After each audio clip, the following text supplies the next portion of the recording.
महाराज बलि, वीरवर अर्जुन, ज्ञानवान उद्धव, भक्त प्रहलाद और भगवान श्री कृष्ण स्वरूप श्री हरि, आ जाओ, आके हम सबके हृदय पे विराजमान हो जाओ।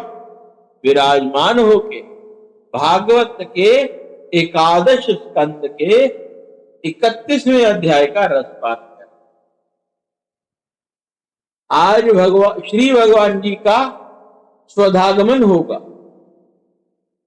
श्री सुखदेव जी कहते हैं, परीक्षित, दारुक के चले जाने पर ब्रह्मा जी, शिव, पार्वती, इंद्र आदि लोकपाल, मरीचि आदि प्रजापति, बड़े बड़े ऋषि मुनि, पितृ, सिद्ध, गंधर्व, विद्याधर, नाग, चारण, यक्ष, राक्षस, किन्नर, अप्सराएं, गरुड़ लोक के विभिन्न पक्षी अथवा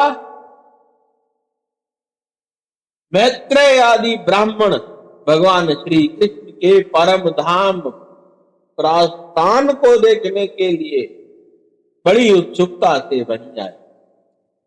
वे सभी भगवान श्री कृष्ण के जन्म और लीलाओं का गान अथवा वर्णन कर रहे।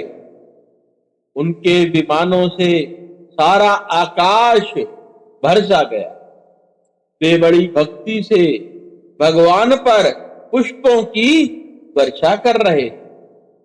सर्वव्यापक भगवान श्री कृष्ण ने ब्रह्मा जी और अपने विभूति स्वरूप देवताओं को देखकर अपनी आत्मा को स्वरूप में स्थित किया और कमल के समान नेत्र बंद कर भगवान का श्री विग्रह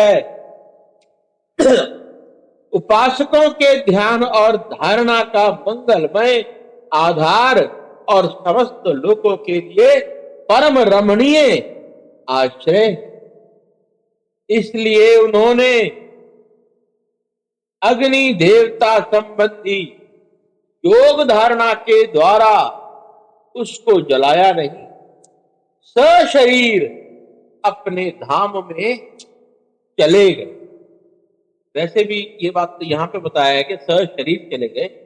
वैसे भी हमारे जितने भी अवतार उनके जो शरीर होते हैं वो सशरीर आते हैं और सशरीर ही जाते हैं।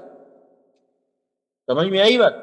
अब जब भगवान आए थे ना जेल में, तो आने से पहले उन्होंने माता देवकी को अपना चतुर्भुज रूप दिखाया।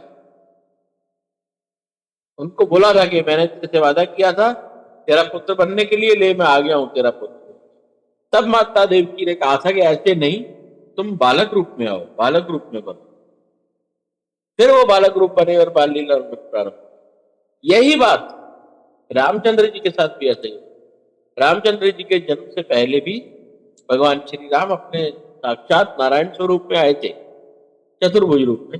तब माता जी ने यह कहा था कि मुझे आप बालक।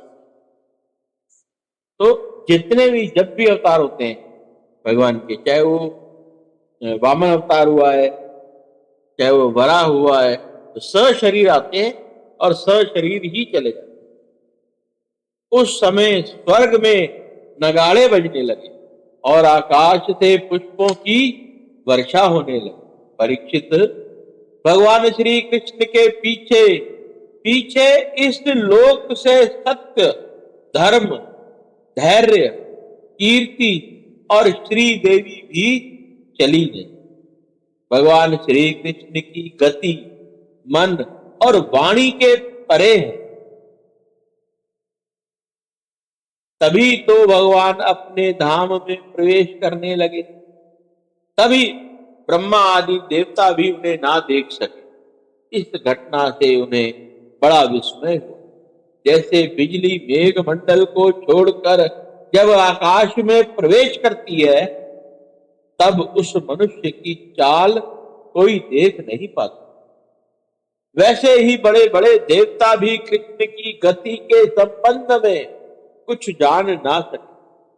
ब्रह्मा जी और शंकर आदि देवता भगवान की यह परम योगमयी गति देखकर बड़े विस्मय के साथ उनकी प्रशंसा करते अपने अपने लोक में चले गए। परीक्षित जैसे नट अनेकों प्रकार के स्वांग बनाता है परंतु रहता है उससे निर्लेप, वैसे ही भगवान का मनुष्यों के समान जन्म लेना, लीला करना और उसे संवरण कर लेना उनकी माया का विलास मात्र, अभिनय मात्र है।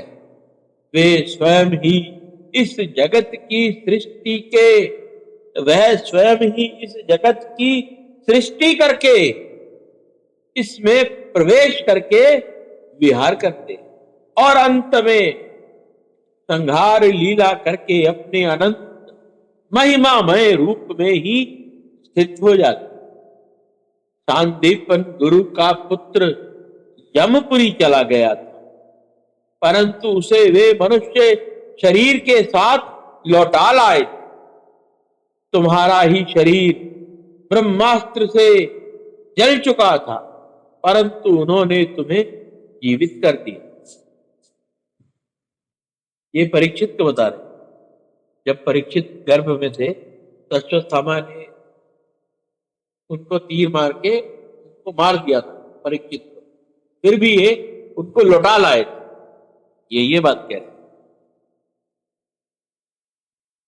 वास्तव में उनकी शरणागत वत्सलता ऐसी ही है और तो क्या कहूं, उन्होंने कालों के महाकाल भगवान शंकर को भी युद्ध में जीत लिया और अत्यंत अपराधी अपने शरीर पर ही प्रहार करने वाले व्याध को भी सदेह स्वर्ग भेज, मतलब जिसने उनके ऊपर अंत समय में व्याध ने प्रहार किया था उसको भी शरीर के साथ स्वर्ग भेज।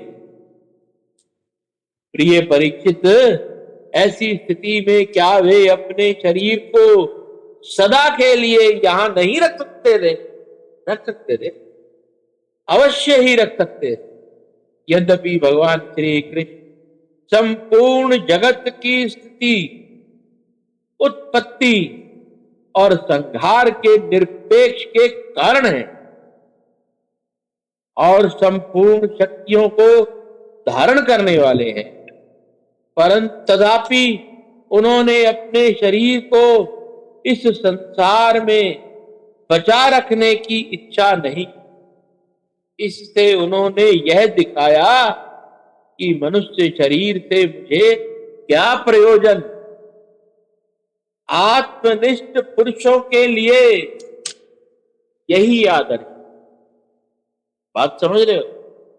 इस शरीर से हमारा कोई प्रयोजन नहीं, इस शरीर के ऊपर हमने कोई काम नहीं करना, इस शरीर के ऊपर हमने अपना कोई विशेष प्रेम नहीं दिखाना। यही दिखाने के लिए वो अपने शरीर समेत चले गए और अपने चाहते तो जब तक सूर्य रहता इस धरती पर शरीर समेत रह सकते, लेकिन वो हमें यही समझाना चाहते थे इस बात से कि शरीर के साथ वो कुछ नहीं है, शरीर अलग है और हम अलग। यही आदर्श है कि वे शरीर रखने की चेष्टा ना करें। जो पुरुष प्रातः काल उठकर भगवान श्री कृष्ण के परम धाम गमन की इस कथा को एकाग्रता और भक्ति के साथ सुनेगा या करेगा, उसे भगवान का वही सर्वश्रेष्ठ परम पद प्राप्त। इधर दारुक भगवान श्री कृष्ण के विरह से व्याकुल होकर द्वारका आया और वासुदेव जी तथा उग्रसेन के चरणों पर गिरकर उन्हें आंसुओं से भिगोने लगा। परीक्षित, उसने अपने को संभाल कर यदुवंशियों के विनाश का पूरा विवरण कह सुनाया। उसे सुनकर लोग बहुत दुखी हुए और मारे शोक के मूर्छित हो गए। भगवान श्री कृष्ण के वियोग से विहल होकर वे लोग सिर पीटते हुए वहां तुरंत पहुंचे जहां उनके भाई बंधु निष्प्राण होकर पड़े हुए।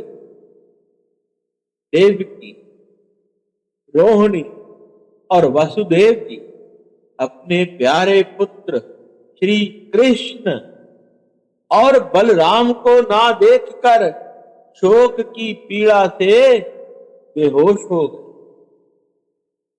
उन्होंने भगवत विरह से व्याकुल होकर वहीं अपने प्राण छोड़ दिए। स्त्रियों ने अपने पतियों के शव पहचान कर उन्हें हृदय से लगा लिया और उनके साथ चिता पर बैठकर भस्म। बलराम जी की पत्नियां उनके शरीर को, वासुदेव जी की पत्नियां उनके शव को और भगवान की पुत्र वधुएं अपने पतियों की लाशों को लेकर अग्नि में प्रवेश कर गए। भगवान श्री कृष्ण की रुक्मणी आदि पटरानियां उनके ध्यान में मग्न होकर अग्नि में प्रविष्ट कर गई। परीक्षित, अर्जुन अपने प्रियतम और सखा भगवान श्री कृष्ण के विरह से पहले तो अत्यंत व्याकुल हो गए, फिर उन्होंने उन्हीं के गीताउक्त सदुप, गीता में जो उपदेश मतलब सदुपयोग उपदेशों को स्मरण करके अपने मन को संभाला। यदुवंश के मृत व्यक्तियों में जिनको कोई पिंड देने वाला नहीं था, उनका श्राद्ध अर्जुन ने क्रमशः विधि पूर्वक करवाया। महाराज, भगवान के ना रहने पर समुद्र ने एकमात्र भगवान श्री कृष्ण का निवास स्थान छोड़कर एक ही क्षण में सारी द्वारका को डुबो दिया। भगवान श्री कृष्ण अब भी सदा सर्वदा वही निवास करते। वह स्थान स्मरण मात्र से ही सारे पाप तापों का नाश करने वाला और सर्व मंगलों को भी मंगलों से बनाने वाला है। प्रिय परीक्षित, पिंड दान के अनंतर बची कुची स्त्रियां, बच्चे और बूढ़ों को लेकर अर्जुन इंद्रप्रस्थ चले गए। वहां सबको यथा योग्य बसाकर अनिरुद्ध के पुत्र वज्र का राज्य अभिषेक कर दिया।